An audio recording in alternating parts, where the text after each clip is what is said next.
आज तिसरा श्रावणी सोमवार असले नाशिकच्या त्र्यंबकेश्वर या ठिकाणी मोठ्या प्रमाणात भाविकांची जी आहे ती गर्दी होती। आपण जर दृश्यांमध्ये बघू शकतो, नाशिकच्या त्र्यंबक रोड या ठिकाणच्या खंबळे फाटा या ठिकाणापासूनच जी आहे ती वाहतूक रोखण्यात येते। ग्रामीण पोलीस या ठिकाणी रात्रीपासून तैनात आहेत। अनेक जे वाहनं आहेत, खाजगी वाहनं आहेत, त्यांना या ठिकाणी प्रवेश बंदी करण्यात येत आहे। पर्यायी वाहन व्यवस्था देखील या ठिकाणी करण्यात आली आहे आणि त्र्यंबकेश्वराच्या दर्शनासाठी आजपर्यंत शहरात जाण्यासाठी राज्य परिवहन महामंडळ त्यासोबत नाशिक शहर बस सेवा यांच्या माध्यमातून त्या ठिकाणी भाविक हे पोहोचत आहे। सकाळपासून या ठिकाणी मोठ्या प्रमाणात गर्दी आहे। पहाटेपासून नाशिकमध्ये असलेल्या त्र्यंबकेश्वर या ठिकाणी भाविकांची मोठी गर्दी होते। पार्किंग व्यवस्था देखील प्रशासनाच्या माध्यमातून करण्यात आली आहे। आपल्यासोबत काही पोलीस अधिकारी आहेत। सर, नेमकी काय व्यवस्था केली आहे? एकंदरीत ही सर्व वाहतूक पुढे वळवण्यात येते।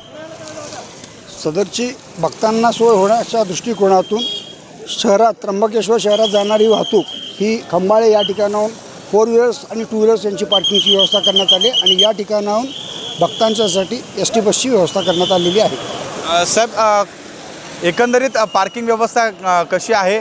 आजपर्यंत जाण्यासाठी आपण या ठिकाणी मज्जाव करताय, खाजगी वाहनांसाठी बंदी करताय, नेमकी काय आपल्याला सूचना मिळाल्या वरिष्ठांकडून?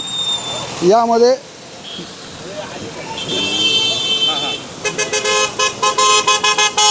पार्किंगचे जे पॉईंट्स ठेवण्यात आलेले आहेत त्या ठिकाणी वाहनांच्या पार्किंगची सुविधा करण्यात आलेली आहे आणि त्याप्रमाणे आम्ही भक्तांना आणि येणाऱ्या सर्व या ठिकाणी येणाऱ्या सर्व व्यक्तींना आम्ही त्याची वाहनं त्या बाजूला वळवण्याची सोय केलेली आहे।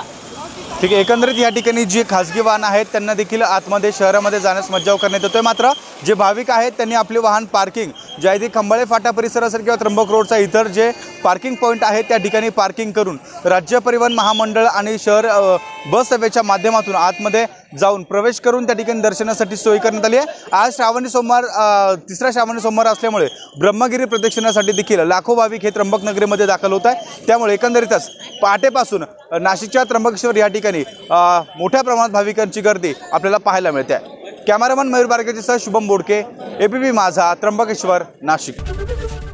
एबीपी माझा, उघडा डोळे बघा नीट।